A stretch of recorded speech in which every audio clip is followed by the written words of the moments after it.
And now back with us on Thursday Night Tailgate is Matthew Laurance. Matthew has become a great friend over the last 18 months or so. I've been blessed to have him join me several times on the golf show on Next on the Tee.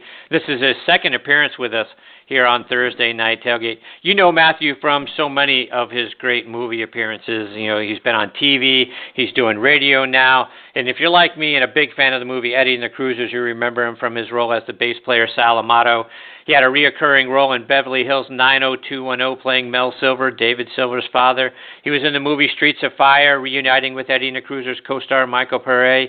He was also in St. Elmo's Fire. He was a part of the cast of the 6th season of Saturday Night Live. He starred in a TV show called Duet with Mary Page Keller back in the late 1980s. More recently, he's been a sideline analyst for first Duke basketball and now Kentucky basketball. He also hosts his own golf show on ESPN Radio WLXG Sports Radio AM 1300 up in Lexington, Kentucky called Backspin Golf, which I miss greatly. That show is on hiatus until next month, so Matthew is ruining my Sunday mornings now by not being on that golf show. He also does a weekly drive time or a daily drive time show called Matthew and Mikey, which I listen to here in Atlanta on the WLXG app, and we're excited that he is back with us tonight here on Thursday Night Tailgate. Hey, Matthew, Chris and Bob, how are you, my friend? Hi, Matthew. Hello, Chris and Bob. It's so great to talk to you, and if I get beeps on my phone while I'm talking to you, it's just I'm getting bombarded with offers for Eli Manning and all kinds of stuff going on because I've become kind of an unofficial general manager for the Giants recently because of my – what are you laughing at? Because of my lifelong passion for the New York football Giants, as we like to call them. To that end, Matthew, what do you do with Eli Manning? If you're the Giants, if you were GM, Chris, what would you do? Wait a minute, hold it. Before we get to that, cut it out with the guilt trip with me with Backspin taking a hiatus, okay? Dude, I have enough. You're single-handedly ruining my Sunday mornings. Well, this is what I mean. I have enough to worry about with my own family and stuff. I don't have to feel bad because you can't listen to my show Sunday mornings for a month, okay? Back off, will you? Right, it was my day, weekly Sunday 8:03 tea time, right? And now I got nothing. Yes, it was. And to me, that's on you. Oh, okay. Yeah, sounds like everybody else I know. Go ahead, blame me. Go on. Go ahead. All right. What was your question? So, if you were GM of the Giants, what do you do with Eli Manning now? I keep him. What are you talking about? I keep him. I don't know. And I mean, do you look to go younger? I mean, you're coming off a terrible season. Do you look to go younger? Do you keep him for another couple of years? All right. I didn't say a couple of years.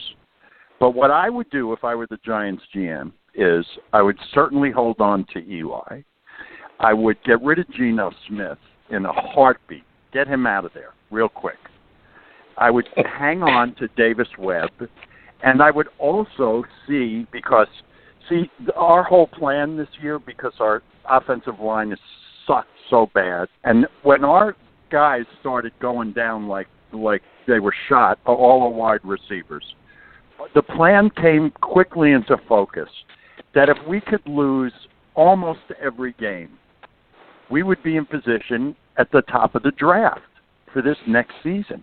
And except for that stupidity where they beat the Chiefs, which I still can't believe, we've so far the plan has been working pretty well. I mean, we're 2-11, and all we got to do is lose 3 more games, and we'll probably have the number 2 pick in the draft. And we're going to get one of these great young quarterbacks, and you let Eli teach these guys. Eli is the face.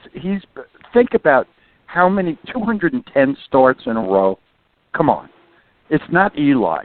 Eli has lost a step from an otherwise slow gait that he has already. But without, I don't care if Tom Brady were playing with that team, they would be, 4-9 or something. It's not all Eli's fault. We got to fix the offensive line. We got to get our receivers back healthy.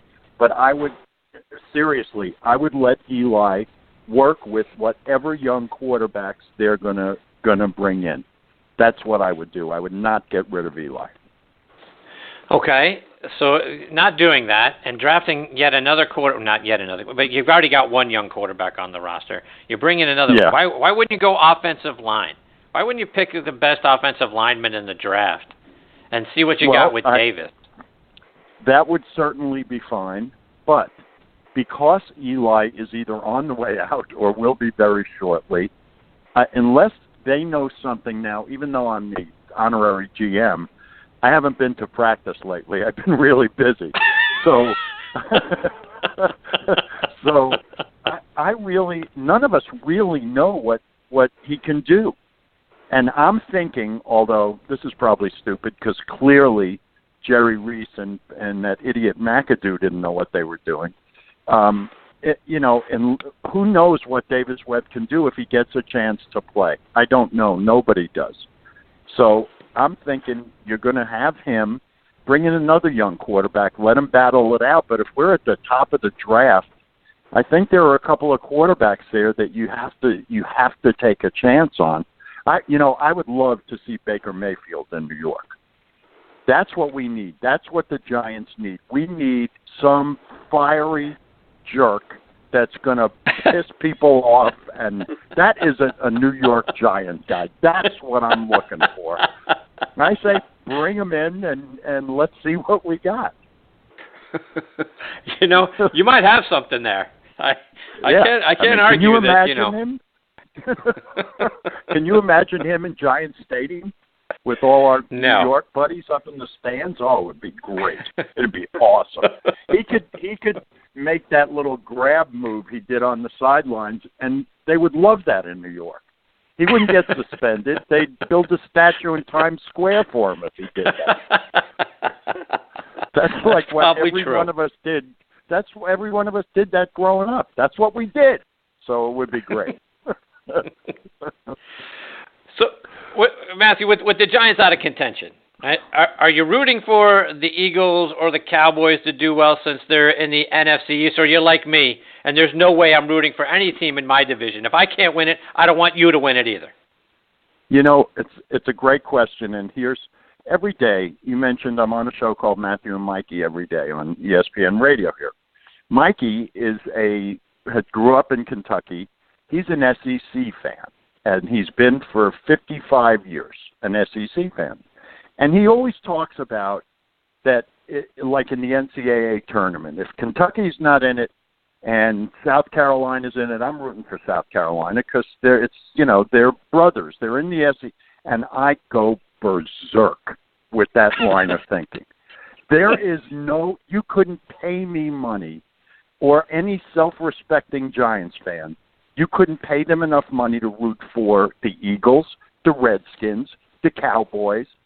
As a matter of fact, anything we could do to keep them from winning is what would happen. Even if it were illegal, we would do it. So, no. Anybody but those teams is who I will. So, as a matter of fact, we've kind of jumped on the Saints bandwagon on our show because they're fun to watch, and they're not in our division, and we don't care. So we were kind of rooting for the Saints. No.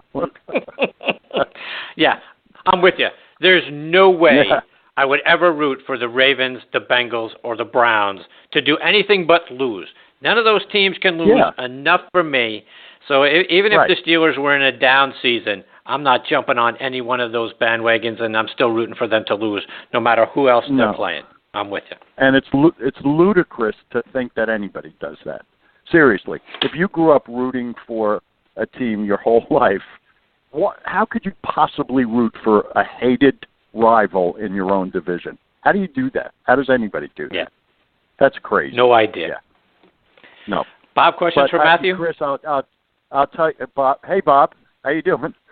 I'm doing fine, man. I wanted to stay right on the Giants for one more question, and no matter who's quarterbacking that team next year, the bottom line is they're going to have to get the ball to Odell Beckham, because think about it, Matthew, if they don't, you think about how ugly it might get very quickly next year, no matter who's coaching and how this goes. Yeah. But wanted to get your kind of a prediction of what kind of Beckham comes back. Is he going to be 100% healthy? Is he going to be a bit more mature? Do you want a mature Beckham here? Do you want the fiery guy back? What's going to happen with this guy?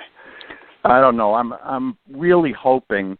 I hope, with all of these guys, these elite athletes that have some kind of edge to them, or some, they're immature in certain other ways and all that stuff.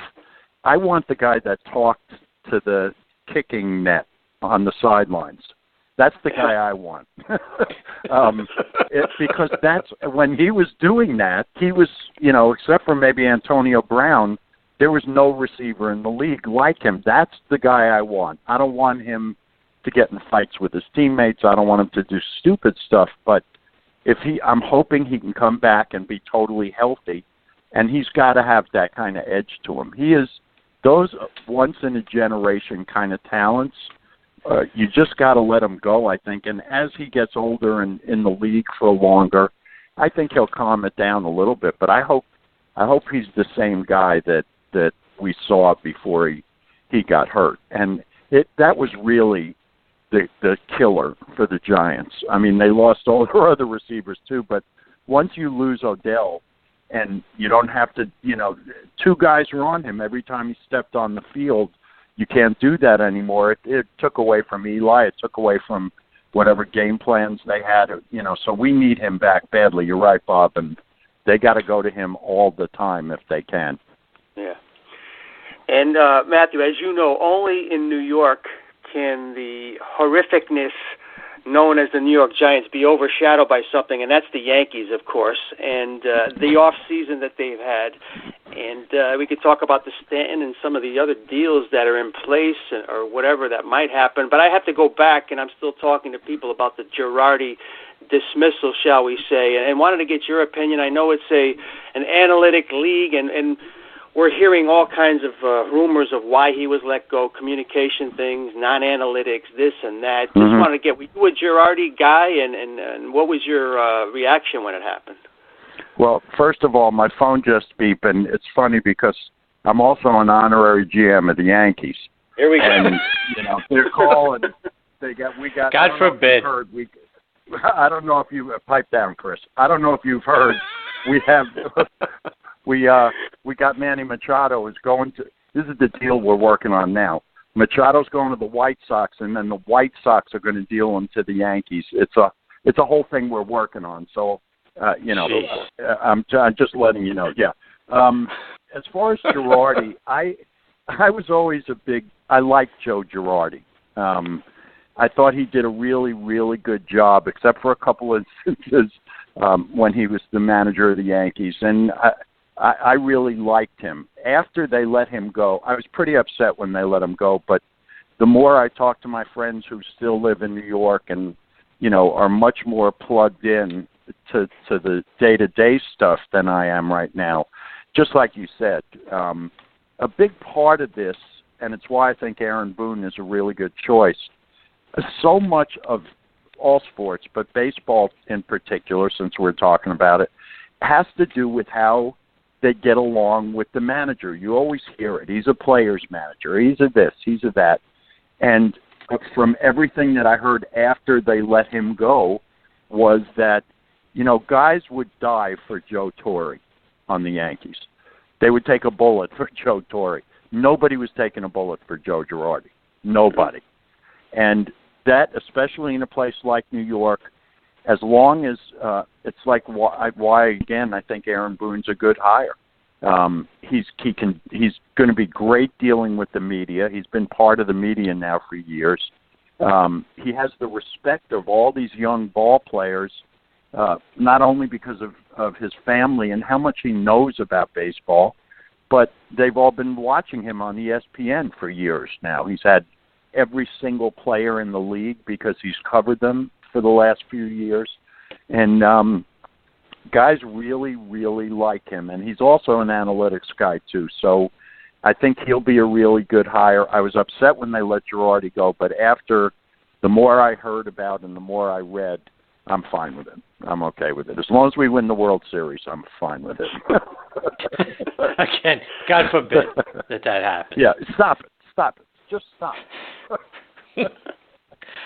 So, Matthew, on both, we talk. We're obviously talking here baseball. We're talking Giants football. As a kid growing up, who were your favorite players?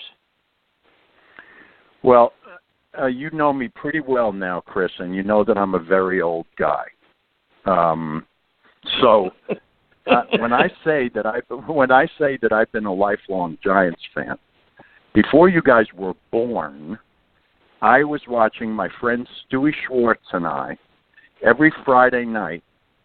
I don't know if you've ever heard of one of the great coaches of the New York Football Giants, Allie Sherman. Oh yeah, Allie Sherman. Allie Sherman used to have a show on WOR in New York every Friday night, the Allie Sherman Show. And Stewie and I would sleep over at Stewie's house on Friday night, and we would watch the Allie Sherman Show. And Saturday morning, we would get up and we'd go out to the side lawn at Stewie's house, and we would play one-on-one tackle. And then we would watch the game if it happened to be on, because the games weren't on TV a lot of the times, but we would listen on the radio. On my wall, there was a great artist named Robert Rieger who used to do sports drawings. He's an award-winning artist, and he did pencil drawings on the wall in my room with my brother Mitchie, who's also my twin brother, who's also the same kind of Giants fan I am, were drawings of Sam Huff, Dick Modulewski, Frank Gifford, Kyle Rote. That's how far back I go with the Giants. I mean, we used to go to games at Yankee Stadium when they played at Yankee Stadium, and I've been a Giant fan my whole life. That's how far back I go. The older guys are the guys that still stand out in my mind. And then, of course, we got to the great Super Bowl winning teams. Laurance Taylor, knucklehead that he was, all those teams, and Sims and all those guys. They were all, I didn't really have any real favorites except for the whole teams. I just always loved the Giants, always. So, on the baseball side, who are your favorite Yankees growing up? Come on. I mean, number 7. The greatest was, now I wasn't old enough to see DiMaggio play. I'm not quite that old. But here's a great story about the Yankees. When my brother and I want to say we were 6. We were living on Long Island. We had just moved to Long Island, and my dad got tickets to the stadium. So my mom put our little bow ties and our little shorts on, and we took a train into the city, and we went from Penn Station. We got on the subway and went up to the Bronx, up to the stadium. And you got out of the subway stop, and you had to walk up this really long ramp, kind of a road, up to the stadium. And we were walking up this road, and a Cadillac convertible pulled up next to us. And the guy in it said to my mom, "You're going to the game?" And my mother said, "Yeah." It was Mel Allen. Wow. For the people listening who don't know Mel Allen, who he was, one of the iconic great baseball broadcasters of all time. And he was the Yankees guy, and he also did the game of the week, which was still pretty rare back then. Anyway, he said, "Come on, I'll take you up." And we got in this car, and he drove us up this long road up to the stadium. I mean, that's how long it's been since we've been Yankee fans. Stadium, and they were playing the White Sox, and the White Sox had a pitcher named Bob Shaw. And we got there early, and we walked down right to the field, and we were standing at field level, and they were playing Pepper on the field before the game. And my father said, "I'm going to get Bob Shaw to come over here. He's from Long Island." And we went, "Okay." And he said, "Hey, Bob." And this guy turned around, Bob Shaw, and he had a cigarette in his mouth. He was out on the field. And he walked over, and my dad said, hey, can you sign this for my kids? We're from Long Island. And they had this whole conversation. I mean, we didn't care. We were watching all the ball players and everything. But, again, that's how far back it goes. And my favorite Yankees, Thurman Munson is probably my favorite Yankee of all time. I mean, as much as I loved, the old guys, Thurman Munson to me was the epitome of what being a Yankee was. Do you have time for one more quick story? Sure. About the Yankees? Yeah. So I and this ties in with golf too, Chris. I was very blessed, as I've said to you many times, to play in a lot of celebrity golf tournaments. And one year, I got to play in a tournament of all places in Bentonville, Arkansas, which is the home of Walmart. And it's the biggest celebrity tournament in the country. There were 150 celebrities there. It was a golf tournament and a bass fishing tournament. And it was unbelievable. Anyway, the only hotel in town at that time was a Days Inn. So we took over the whole Days Inn, and I go to this big room they had set up as a hospitality place. And I look at this table, and sitting at the table is Moose Skowron and Hank Bauer. Wow. And so I went over to the table like the 6-year-old that I was, and I introduced myself, and I said, I'm the biggest Yankee fan, and Moose didn't talk very much. Hank Bauer grabbed my arm with this, fist the size of a ham. He said, "Sit down," and he pulled me down next to him. And for 3 days, these guys wouldn't let me out of their sight. Drinking, I never saw anybody drink like these two guys, especially Hank Bauer. And I got to hear stories from these two. And one of the first things I said was, in 1961, I went to a game with my dad at the stadium, and you guys were playing the Tigers. And I said to Moose Skowron, I said, it was 0-0 in the bottom of the ninth, and you got a base hit to win the game 1-0. And Moose Skowron looks at Hank Bauer, and he says, Don Mossy, curveball, like that. And he wasn't kidding. He was not kidding either. It was, some of the greatest times ever were getting to spend talking to those guys about their, Hank Bauer was Mantle's roommate, Mantle's rookie year. And I think they lived together, they roomed together at the Roosevelt Hotel, I think, in New York, I think. And he was telling stories about Mickey's rookie year, and just, it's amazing. You think about that franchise and all the great players and everybody that's been there, and so many of us that grew up as Yankee fans we've been so lucky. We've had so many generations of great teams and great players, including Giancarlo Stanton, Aaron Judge, and Manny Machado. And it's great. It's just great. You're lucky we're on the radio right now, and I'd say something to you for crying out loud. Yes, all right. You can call me back and say something if you want.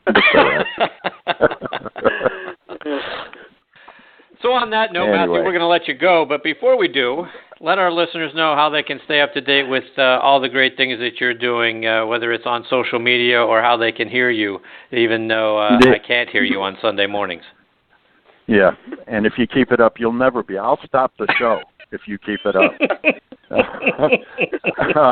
You can follow me on Twitter at ML on WLXG, or you can go to WLXG.com and listen live or get our app. We're on 4 to 7 every day, and hopefully someday soon Backspin Golf will be on Sunday mornings from 8 to 9, just so Chris will shut up.